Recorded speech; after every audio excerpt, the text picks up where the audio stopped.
Good evening all of you. Sorry for being late today, पर आज थोड़ा सा लेट हो गया बिकॉज आज न्यूज भी कंपैरेटिवली ज्यादा है। हो सकता है हम लोगों को 1 घंटे से ज्यादा लग जाए, प्लीज कॉपरेट कर लेना। So I look at the ongoing Indian space mission, the following the successful Chandrayaan mission. आज की क्लास में मुझे सबसे ज्यादा जो न्यूज है अभी तक जब से मैंने स्टार्ट किया है तब से आज की क्लास में सबसे अधिक क्यूमुलेटेड न्यूज है because we are doing around 30 slides today. So background following the successful Chandrayaan 3 mission which marked a significant milestone in India's space exploration। हाँ बेटा एक चीज और है जो हम लोगों ने कल न्यूज जो स्किप कर दी थी वो आज वो सारी करेंगे और उसमें वो जो न्यूज थी नैनो टेक्नोलॉजी वाली वो भी आज करेंगे। अब उसके पीछे कल ना करने के पीछे लॉजिक एक था कि मैंने न्यूज तैयार तो कर दी थी पर खुद उसको पढ़ा नहीं था ना, उसके अंदर की फीचर नहीं पता था, इस करके आज हम उस न्यूज को दोबारा से करेंगे हम लोग।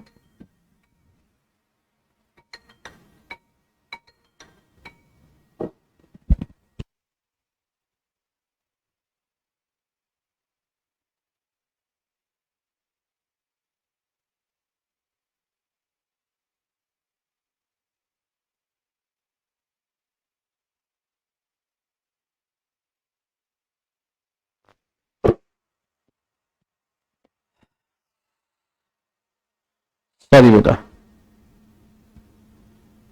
चल सो यहां से स्टार्ट करते हैं। Exploration the Indian space research organisation ISRO and the broader then Indian space sector has continued to achieve the new heights although there has been relative quiet and Sriharikota spacecraft. India's space activities have expanded significantly with a focus on both scientific exploration and development of new technology। कुल मिला के ये कि हम लोगों को इसमें जितने इंडिया के स्पेस मिशन है वो सारे डिस्कस करने हैं। Aditya L1 mission launch date सितंबर 2, 2023। अचीवमेंट क्या है this mission? India's first dedicated solar observation mission.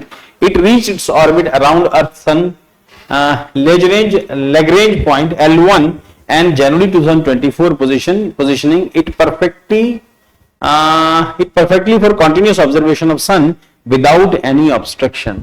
Ultimately sun observation के लिए L1 उसका लैग्रेंज पॉइंट है, सन लैग्रेंज पॉइंट, वहां के लिए इसको हमने मिशन को भेजा था और सितंबर 2, 2023 के अंदर 2 सितंबर को।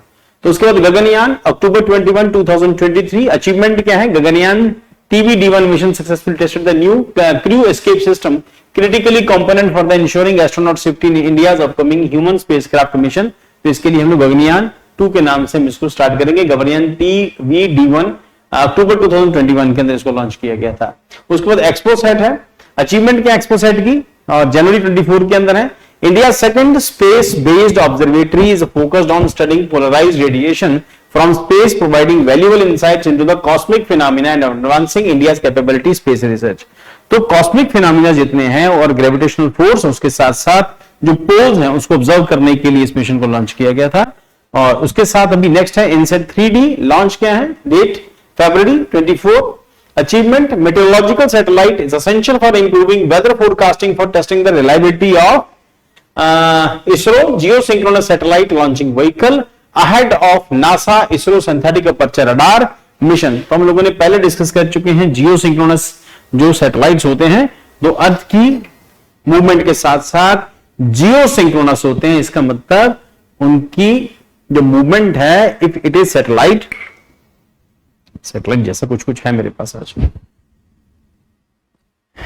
तो इफ इट इज सैटेलाइट तो it is moving not in this way, it is moving here this way and this is coming down then it is going up, this is coming down then it is going up। ध्यान रखना it is moving। तो एक particular point के साथ साथ अर्थ की rotation के साथ साथ it is moving in this way not in a circular path। ठीक, तो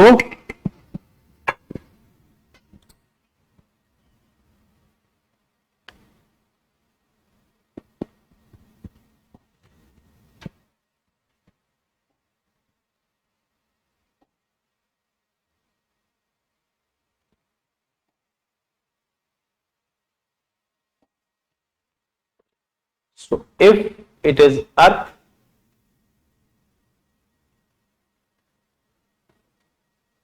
Tropic of Cancer, Tropic of Capricorn, or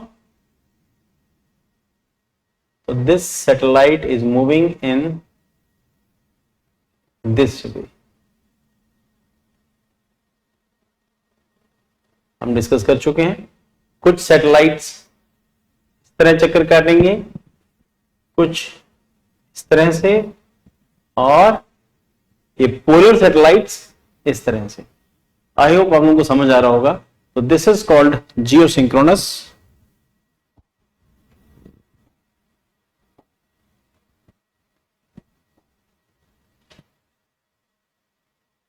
sun synchronous satellites. ठीक, चलो आगे चलते हैं। तो लॉन्च डेट जनवरी 1, 2024। Achievement XPoSat India second satellite INSAT 3D। तो इनसेट का मतलब इंडियन सैटेलाइट है, और इसरो जियोसिंक्रोनस सैटेलाइट है। Launch vehicle ahead of NASA ISRO synthetic aperture radar mission. तो ये 17 फरवरी 2024 के अंदर था, और it was NASA ISRO.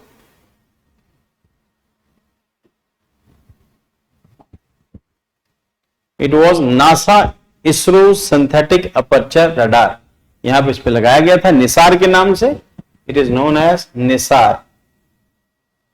International relations के अंदर it will help. Paper 2 international relation political science के साथ, इंडियन पॉलिटिकल कॉन्स्टिट्यूशन के पेपर के साथ आएगा।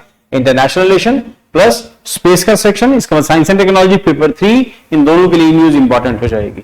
सिंथेटिक अपर्चर रडार इसके अंदर लगा है, और उसके साथ mission reusable launch vehicle RLV-TD, reusable launch vehicle है TD। तो अचीवमेंट क्या है? ISRO has made significant progress in its with its reusable launch vehicle program for conducting successful landing experiments। थोड़ी देर पहले हम लोगों ने इस न्यूज को किया था। Key step toward developing the fully operational reusable launch vehicle।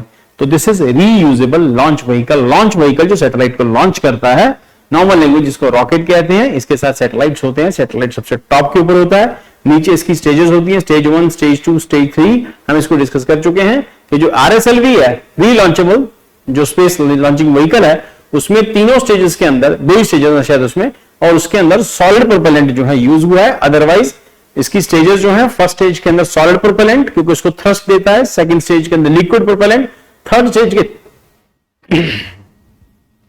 Stage में क्रायोजेनिक इंजन होता है। क्रायोजेनिक इंजन लिक्विड ऑक्सीजन और लिक्विड हाइड्रोजन नीचे से लेके जाते हैं, उसके बाद उसको सबसे ऊपर जो सैटेलाइट होता है। तो यही कंडीशन, सेम टेक्नोलॉजी जो है वो लॉन्ग रेंज बैलिस्टिक मिसाइल के अंदर, इंटरकॉन्टिनेंटल बैलिस्टिक मिसाइल में यूज होते हैं। नीचे अलग, फिर अलग, फिर अलग, उसके ऊपर सबसे ऊपर क्रायोजेनिक इंजन और सबसे ऊपर वॉरहेड होता है। तो अगर पीसफुल के लिए करें तो रॉकेट है, अदरवाइज ये मिसाइल है। हाँ, रीयूजेबल का एडवांटेज क्या है कि वापस उसको दोबारा से लॉन्च कर सकते हैं। Next, small satellite launch vehicle SSLV, date 6 अगस्त 2024। अचीवमेंट क्या है? SSLV completed third developmental flight successfully, marking the end of its development phase and paying the way for the commercial use of the industry. अब point ये कि India अपने satellite system को, अपने rockets की रेंज को इंक्रीज क्यों कर रहा है? जैसे हम लोगों ने SSLV डिस्कस किया, तो हमारे पास तो पहले PSLV है और या बाकी के अदर लॉन्च व्हीकल्स हैं, बट हम लोग SLV था हमारे पास, अब SSLV लॉन्च क्यों किया? रीजन उसके पीछे ये है कि शॉर्ट रेंज के लिए हम लोगों ने करंट अफेयर में रिसेंटली डिस्कस किया, इसको बार बार यूज करेंगे। प्लस इसके बाद एडवांटेज क्या है इसकी कि इसको लो अर्थ ऑर्बिट के अंदर लॉन्च करेंगे। इसका मतलब हमने डिस्कस किया कि अगर लो अर्थ ऑर्बिट पर है, आप सब लोगों को याद होगा, जिन लोगों ने क्लासेस की हुई है, आप सबको याद होगा कि अगर लो अर्थ ऑर्बिट पर है तो इट मींस अर्थ के चक्कर ज्यादा तेज काटेगा, जल्दी काटेगा। अगर जैसे जैसे दूर होता जाएगा वैसे वैसे उसकी स्पीड स्लो होती जाएगी और फिर वो जियो सिंक्रोनस होता चला जाएगा। इसका मतलब अगर पास में है तो अर्थ के ज्यादा चक्कर एक ही दिन के अंदर काट लेगा। जैसे जैसे दूर होता जाएगा, सैटेलाइट की बात करें हम लोग, अर्थ तो वहीं पर अपनी जगह पर, जैसे जैसे सैटेलाइट दूर होता जाएगा वैसे वैसे उसकी वेलोसिटी जो कम होती जाएगी और अर्थ से दूर होता जाएगा। इसका मतलब वो एक दिन में एक ही चक्कर काटेगा। नॉर्मली कम्युनिकेशन सैटेलाइट ऐसे ही होते हैं, पर बार-बार चक्कर काटने वाले जो सैटेलाइट्स होते हैं इनकी कैटेगरी डिफरेंट होती है। उसके बाद road map for the future plans क्या है? India's flagship human spacecraft programme is advancing rapidly with astronauts candidates ongoing rigorous training and the first uncrewed mission is expected by late 2024 following by the crewed mission। ध्यान रखना बेटा, थोड़े दिन पहले आप लोगों ने, जिन लोगों ने करंट अफेयर की क्लास की है उनको याद होगा, हम लोगों ने रिसेंटली डिस्कस किया कि नासा के साथ मिलकर इंडिया के 2 एस्ट्रोनॉट जो हैं वो स्पेस में जाएंगे। ठीक, और उसके साथ साथ हमारा नेक्स्ट जनरेशन लॉन्च व्हीकल क्या है? NGLV। ये एडवांस है, बहुत एडवांस टेक्नोलॉजी है ये NGLV के अंदर। So ISRO developing new heavy lift launch vehicle designed to support future missions including a planned Indian space station and extensive lunar exploration mission। तो इसका मतलब ये है कि इसमें सबसे इंपॉर्टेंट क्या है, इंडियन स्पेस स्टेशन। अभी तक जो स्पेस स्टेशन है हम लोग अमेरिका का और उसके जो पार्टनर है उनका स्पेस स्टेशन है, अभी इंडिया अपना स्टेशन आने वाले टाइम के अंदर बनाएगा। उसके लिए आपको बहुत हैवी लिफ्ट व्हीकल चाहिए होगा जाके बहुत हैवी सैटेलाइट्स को कैरी कर सके। As we have discuss, India अपने हैवी सैटेलाइट्स को या तो फ्रेंच गुयाना से लॉन्च करता है, ये यूरोपियन स्पेस एजेंसी के साथ मिलके, या फ्रेंच गुयाना से, या फिर उसको जो रूस पहले लॉन्च करता है हमारी सैटेलाइट्स को, नहीं तो फिर नासा के साथ मिलकर हम लोग सैटेलाइट लॉन्च करते हैं।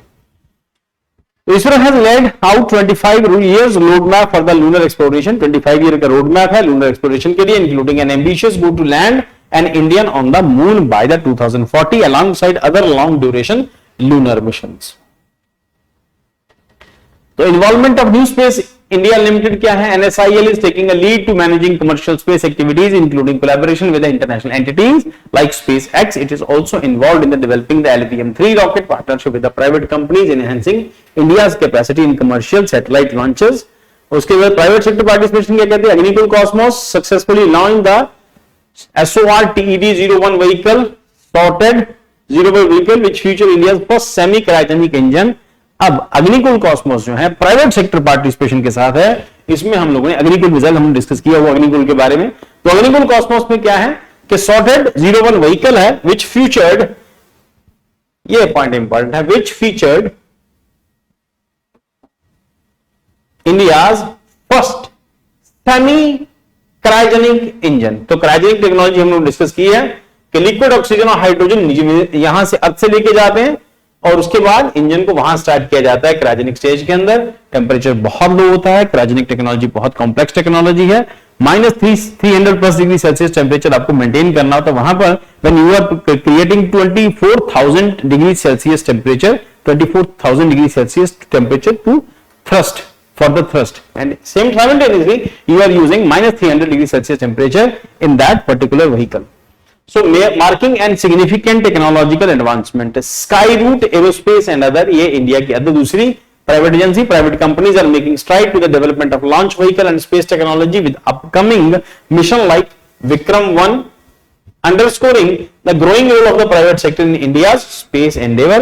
इसका मतलब अग्निकुल कॉस्मोस और Skyroot Aerospace and others ये हमारे प्राइवेट सेक्टर के प्लेयर्स हैं। रेगुलेटरी अपडेट्स क्या हैं, इन स्पेस, इन मतलब India space, India national space promotion and authorisation centre IN space has been actively issuing guidelines and licenses facilitating greater private sector participation। Notably, it has allowed 100% foreign direct investment in certain areas of space sector simultaneously या simulating growth with innovation। अब से पहले क्या था कि कुछ साल पहले तक इंडिया की डिफेंस सेक्टर के अंदर एफडीआई अलाउड नहीं था। रिसेंट ईयर्स में गवर्नमेंट रिलैक्स देती चली गई और एफडीआई अब फॉरेन डायरेक्ट इन्वेस्टमेंट है अब स्पेस सेक्टर में या फिर डिफेंस सेक्टर में अब इनको अलाउ किया, बट विद रिस्ट्रिक्शंस हैं। तो India space programme is rapidly evolving with a strong focus on both research and development in collaboration with the private sector with ambitious goal like Gaganyaan programme. ये वो सब इसको देख लेना बेटा आप लोग जाके। और ये जो न्यूज है आपके साइंस एंड टेक्नोलॉजी सेक्शन के अंदर जो आपका जो स्पेस टेक्नोलॉजी वाला सेक्शन है, स्पेस टेक्नोलॉजी के अंदर ये वाला सेक्शन जो है वो इंपॉर्टेंट हो जाएगा।